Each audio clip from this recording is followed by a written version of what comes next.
कई दिनों तक साइमा के साथ एक जानवर नुमा इंसान यमन कतीता करता रहा और साइमा को भनक तक न हुई। उस मासूम लड़की पे इतना जुल्म क्यों हुआ? उसका ऐसा क्या कसूर था? साइमा के साथ जुल्म करने वाला शख्स कौन था? साइमा के टट्टे शाट हो जाते हैं। चलिए मैं आपको बताता हूँ। टॉपिक शुरू करने से पहले अगर आपने अभी तक चैनल को सब्सक्राइब नहीं किया तो जल्दी से चैनल को सब्सक्राइब कर ले, नहीं तो आपकी नन्नो छोटी रह जाएगी। तो चलिए यमन कतीता शुरू करते हैं। बड़े ही गरीब घराने से ताल्लुक रखने वाली एक साइमा नामी लड़की जिसकी उम्र सिर्फ 20 साल है। साइमा का बाप मजदूरी करता था, जिसने सारी जिंदगी मजदूरी करके अपनी बेटी को डॉक्टर बनाने की हर नामुमकिन कोशिश की। साइमा और उसकी फैमिली एक छोटे से गांव में रहते थे जहां पे तालीम की सहूलियात ना होने के बराबर थी।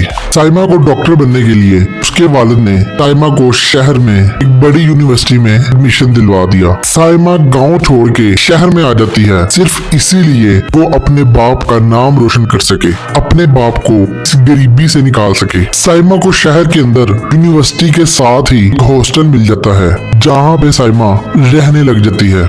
उस हॉस्टल की जो बिल्डिंग थी उसका जो चौकीदार था, गार्ड था, वहाँ का बड़ा ही हैवान नुमा शख्स था। अब साइमा बेचारी की सिर्फ एक गलती की वजह से उसको इतना बड़ा नुकसान झेलना पड़ा। होता ये था कि साइमा को स्ट्रॉबेरी शेक बहुत ज्यादा पसंद था। अब हॉस्टल का एक रूल था कि 10 बजे के बाद कोई भी बाहर से अंदर नहीं जा सकता और अंदर से बाहर नहीं जा सकता। अब साइमा बेचारी डेली क्या करती थी, गार्ड के पास आके फरमाइश करनी कि मुझे एक स्ट्रॉबेरी का शेक ला दे, मेरा बड़ा दिल कर रहा है पीने का। पहले दिन जब गार्ड साइमा को देखता है उसका उसी वक्त साइमा पे दिल आ जाता है। अब गार्ड फौरी साइमा से पैसे लेके शेक लेने चला जाता है और सारे रास्ते यही सोचता जाता है कि साइमा कितनी खूबसूरत है, कितनी प्यारी आंखें हैं उसकी, मैं क्या करूं ऐसा कि मैं उसके साथ यमन कतीता कर लूं। शेक ला के साइमा को पकड़ा देता है। साइमा बेचारी शेक पी के सो जाती है। अब अगले दिन फिर दोबारा साइमा ऐसे ही गार्ड के पास जाती है और शेक लाने की दरख्वास्त करती है। गार्ड फिर अगले दिन साइमा को शेक ला के दे देता है। उसके दिमाग में कंजरों वाली खुराफात आ जाती है जिससे वो उसी टाइम मुट्ठी लगा के गुजारा करके सो जाता है। अगले दिन जब साइमा फिर जाके गार्ड से शेक मंगवाती है, गार्ड क्या करता है, पहले मेडिकल स्टोर पे जाता है, वहाँ से जाके बेहोशी की दवा लेता है, फिर शेक वाली दुकान पे जाता है, वहाँ से शेक खरीदता है, शेक के अंदर बेहोशी वाली दवा मिला के जाके साइमा को पकड़ाता है। साइमा बेचारी शेक को पीने के बाद साइमा को बेहोशों वाली नींद आ जाती है।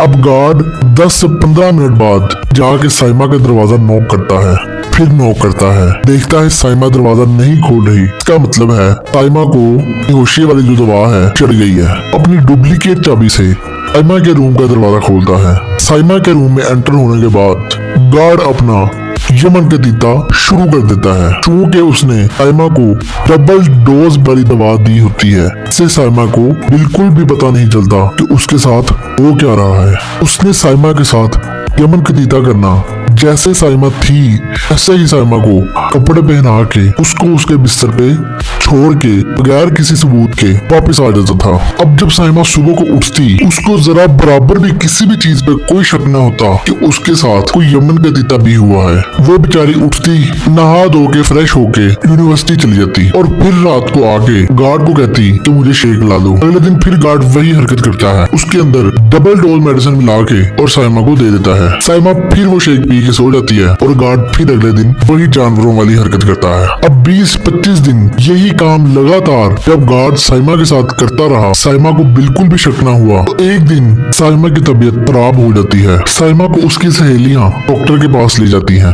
डॉक्टर्स चेकअप करने के बाद साइमा को बताते हैं कि आप प्रेग्नेंट हो चुकी हैं। ये बात सुनते ही साइमा के टट्टे शाट हो जाते हैं और वो डॉक्टर से बड़ी हैरानी से पूछती है कि डॉक्टर साहिब, मेरी तो अभी शादी भी नहीं हुई, ऐसा कैसे मुमकिन हो सकता है? डॉक्टर उसको रिपोर्ट दिखाते हैं। रिपोर्ट देख के भी साइमा को यकीन नहीं आता। अब साइमा इसी परेशानी की हालत में वापस हॉस्टल में आ जाती है। सारा दिन सोचती है कि मेरे साथ ऐसा कैसे हो सकता है, मुझे तो आज तक कभी किसी ने छुआ भी नहीं। उस दिन फिर साइमा टेंशन और डिप्रेशन की हालत में गार्ड के पास जाती है, उससे शेक मंगवाती है। गार्ड फिर उस शेक के अंदर डबल डोज मिला के साइमा को ला के दे देता है।